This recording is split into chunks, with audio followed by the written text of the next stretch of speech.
أعوذ بالله من الشيطان الرجيم. بسم الله الرحمن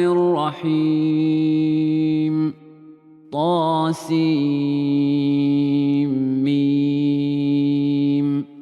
تلك آيات الكتاب المبين. نتلو عليك من نبأ موسى وفرعون بالحق لقوم يؤمنون. إن فرعون علا في الأرض وجعل أهلها شيعا يستضعف طائفة منهم يذبح أبناءهم ويستحيي نساءهم إنه كان من المفسدين. ونريد أن نمن على الذين استضعفوا في الأرض ونجعلهم أئمة ونجعلهم الوارثين ونمكن لهم في الأرض ونري فرعون وهامان وجنودهما منهم ما كانوا يحذرون. وأوحينا إلى أم موسى أن أرضعيه فإذا خفت عليه فألقيه في اليم ولا تخافي ولا تحزني إنا رادوه إليك وجاعلوه من المرسلين. فالتقطه آل فرعون ليكون لهم عدوا وحزنا إن فرعون وهامان وجنودهما كانوا خاطئين. وقالت امرأة فرعون قرة عين لي ولك لا تقتلوه عسى أن ينفعنا أو نتخذه ولدا وهم لا يشعرون. وأصبح فؤاد أم موسى فارغا إن كادت لتبدي به لولا أن ربطنا على قلبها لتكون من المؤمنين. وقالت لأخته قصيه فبصرت به عن جنب وهم لا يشعرون. وحرمنا عليه المراضع من قبل فقالت هل أدلكم على أهل بيت يكفلونه لكم وهم له ناصحون. فرددناه إلى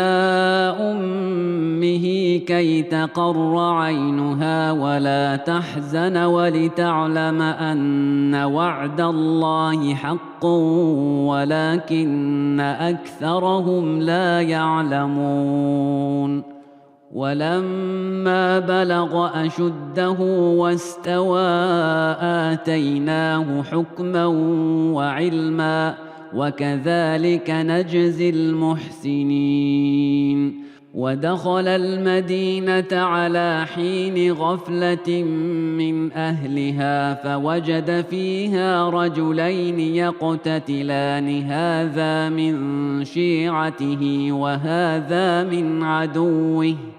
فاستغاثه الذي من شيعته على الذي من عدوه فوكزه موسى فقضى عليه قال هذا من عمل الشيطان إنه عدو مضل مبين. قال رب إني ظلمت نفسي فاغفر لي فغفر له إنه هو الغفور الرحيم. قال رب بما أنعمت علي فلن أكون ظهيرا للمجرمين. فأصبح في المدينة خائفا يترقب فإذا الذي استنصره بالأمس يستصرخه قال له موسى إنك لغوي مبين فلما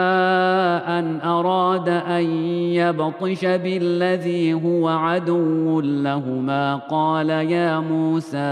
أتريد أن تقتلني كما قتلت نفسا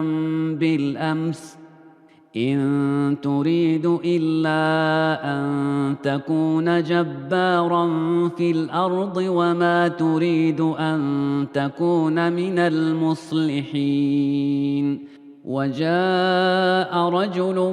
من أقصى المدينة يسعى قال يا موسى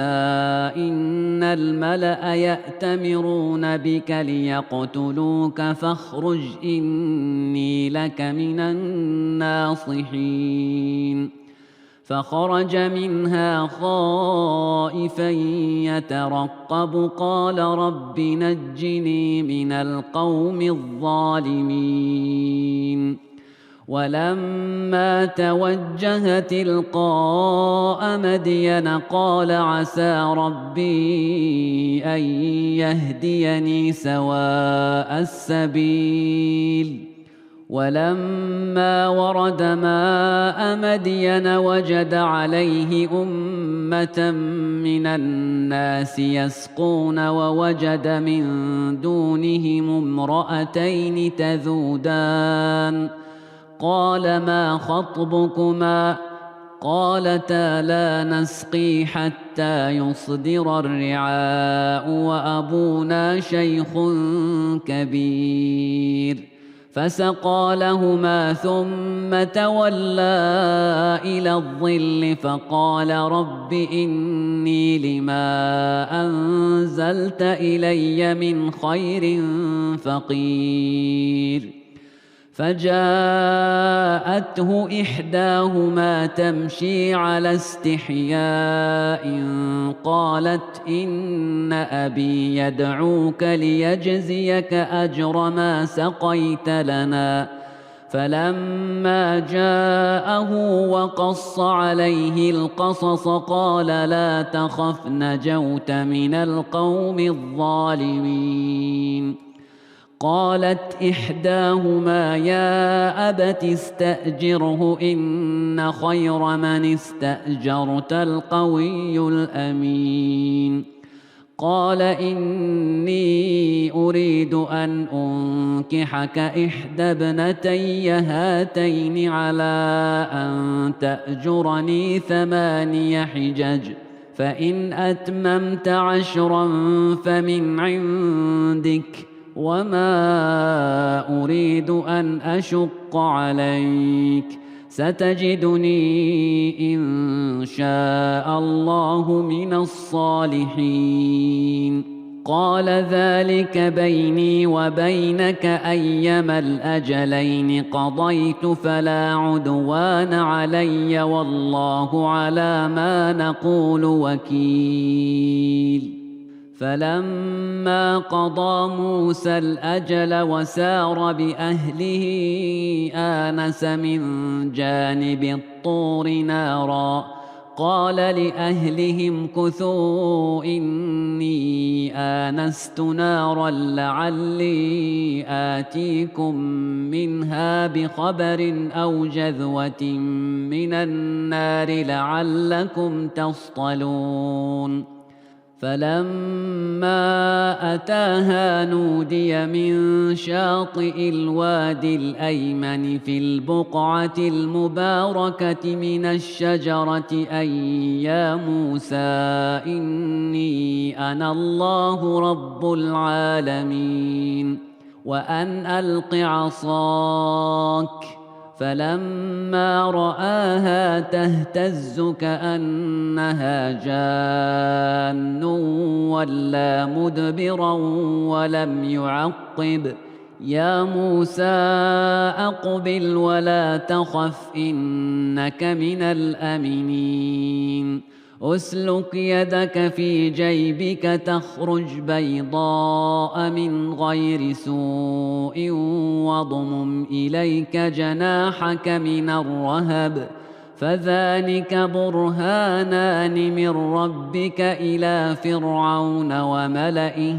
إنهم كانوا قوما فاسقين قال رب إني قتلت منهم نفسا فأخاف أن يقتلون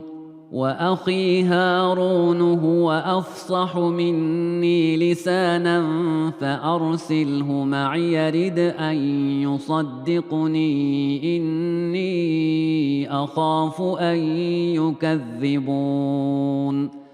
قال سنشد عضدك بأخيك ونجعل لكما سلطانا فلا يصلون إليكما بآياتنا أنتما ومن اتبعكما الغالبون فلما جاءهم موسى بآياتنا بينات قالوا ما هذا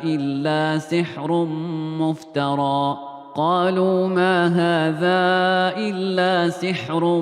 مفترى وما سمعنا بهذا في آبائنا الأولين وقال موسى ربي أعلم بمن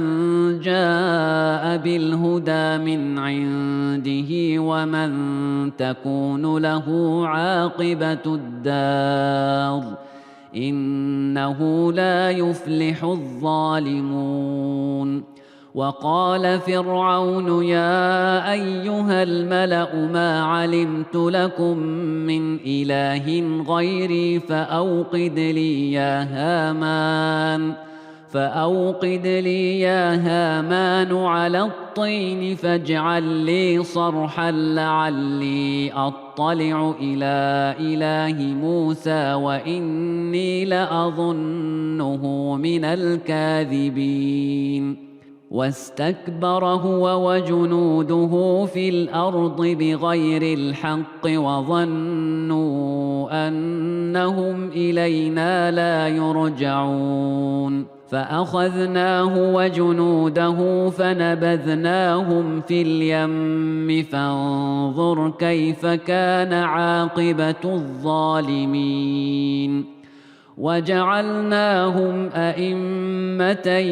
يدعون إلى النار ويوم القيامة لا ينصرون وأتبعناهم في هذه الدنيا لعنة ويوم القيامة هم من المقبوحين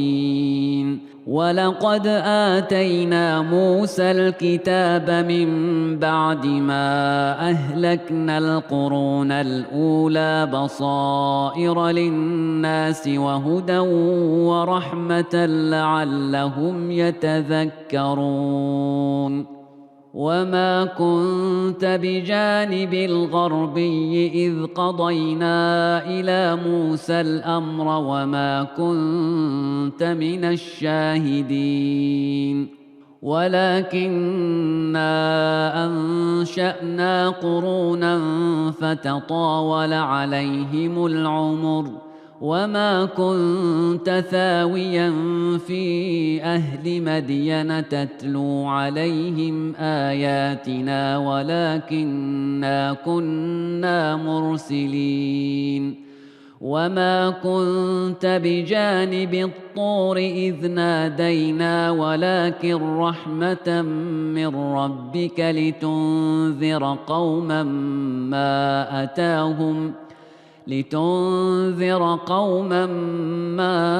أتاهم من نذير من قبلك لعلهم يتذكرون ولولا أن تصيبهم مصيبة بما قدمت أيديهم فيقولوا ربنا لولا أرسلت إلينا رسولا فنتبع آياتك ونكون من المؤمنين.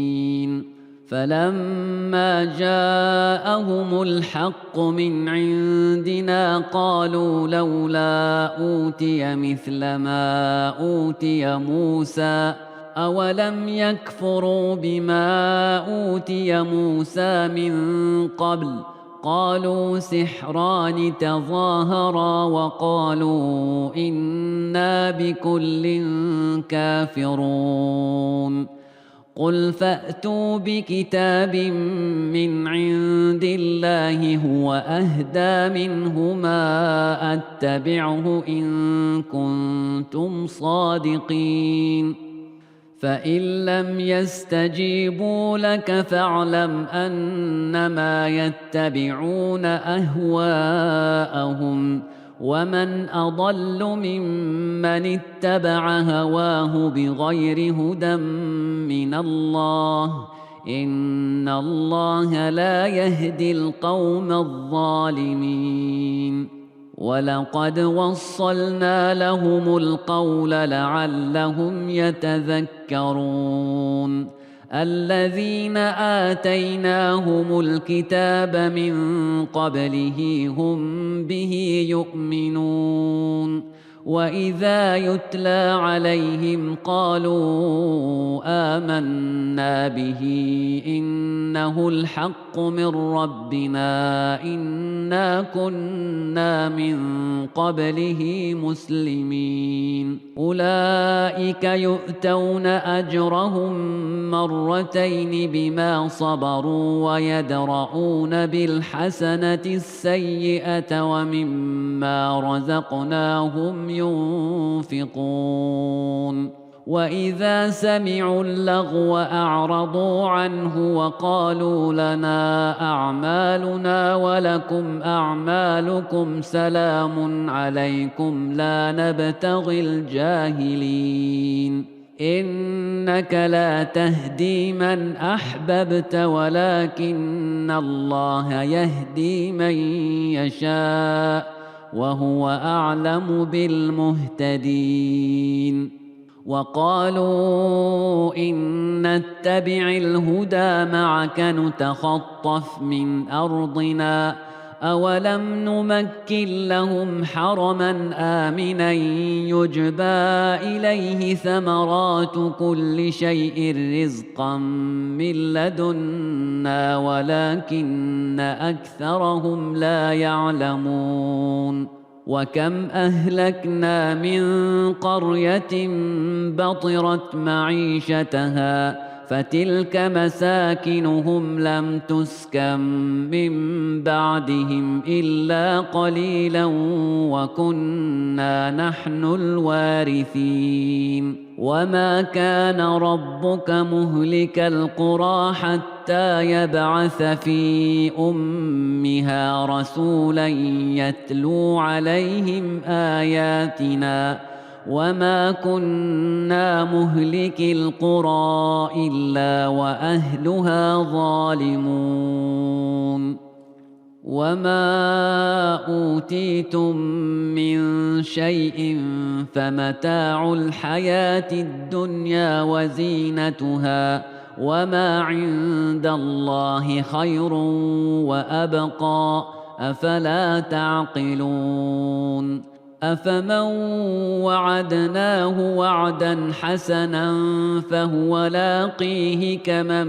متعناه متاع الحياة الدنيا ثم هو يوم القيامة من المحضرين. ويوم يناديهم فيقول أين شركائي الذين كنتم تزعمون قال الذين حق عليهم القول ربنا هؤلاء الذين أغويناهم كما غوينا تبرأنا إليك ما كانوا إيانا يعبدون. وقيل ادعوا شركاءكم فدعوهم فلم يستجيبوا لهم ورأوا العذاب لو أنهم كانوا يهتدون ويوم يناديهم فيقول ماذا أجبتم المرسلين فعميت عليهم الأنباء يومئذ فهم لا يتساءلون فأما من تاب وآمن وعمل صالحا فعسى أن يكون من المفلحين وربك يخلق ما يشاء ويختار ما كان لهم الخيرة سبحان الله وتعالى عما يشركون وربك يعلم ما تكن صدورهم وما يعلنون وهو الله لا إله إلا هو له الحمد في الأولى والآخرة وله الحكم وإليه ترجعون قل أرأيتم إن جعل الله عليكم الليل سرمدا إلى يوم القيامة من إله غير الله يأتيكم بضياء أفلا تسمعون قل أرأيتم إن جعل الله عليكم النهار سرمدا إلى يوم القيامة من إله غير الله يأتيكم بليل تسكنون فيه أفلا تبصرون ومن رحمته جعل لكم الليل والنهار لتسكنوا فيه ولتبتغوا من فضله ولعلكم تشكرون ويوم يناديهم فيقول أين شركائي الذين كنتم تزعمون ونزعنا من كل أمة شهيدا فقلنا هاتوا برهانكم فعلموا أن الحق لله وضل عنهم ما كانوا يفترون إن قارون كان من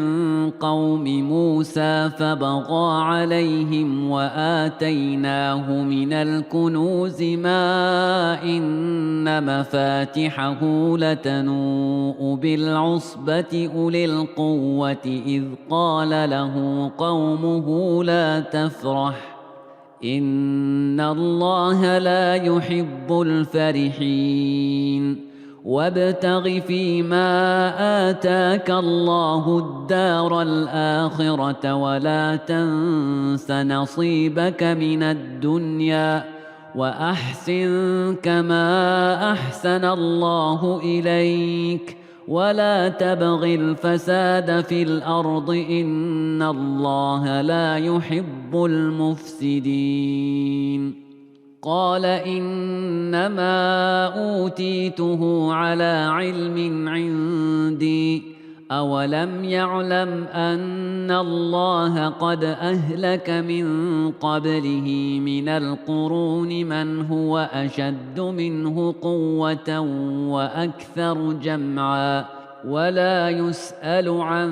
ذنوبهم المجرمون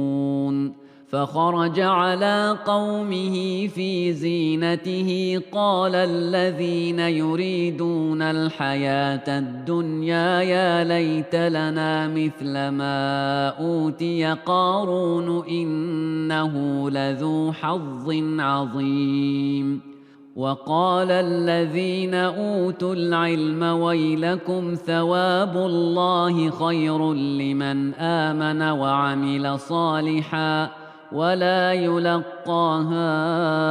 إلا الصابرون فخسفنا به وبداره الأرض فما كان له من فئة ينصرونه من دون الله وما كان من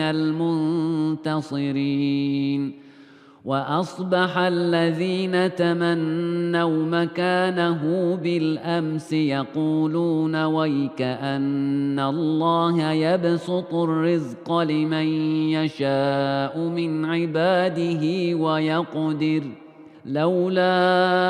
أمن الله علينا لخسف بنا ويكأنه لا يفلح الكافرون.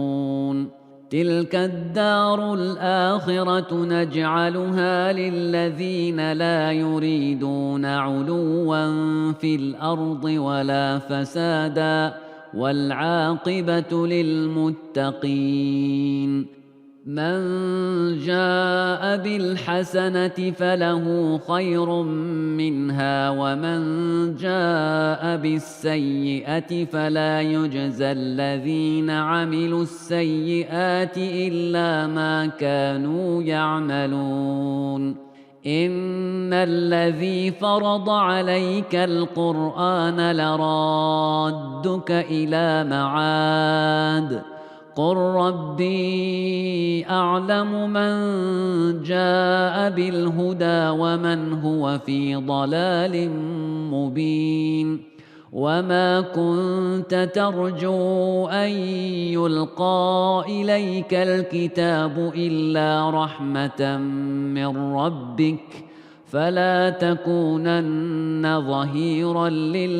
للكافرين. ولا يصدنك عن آيات الله بعد إذ أنزلت إليك وادع إلى ربك ولا تكونن من المشركين. ولا تدع مع الله إلها آخر لا إله إلا هو كل شيء هالك إلا وجهه له الحكم وإليه ترجعون.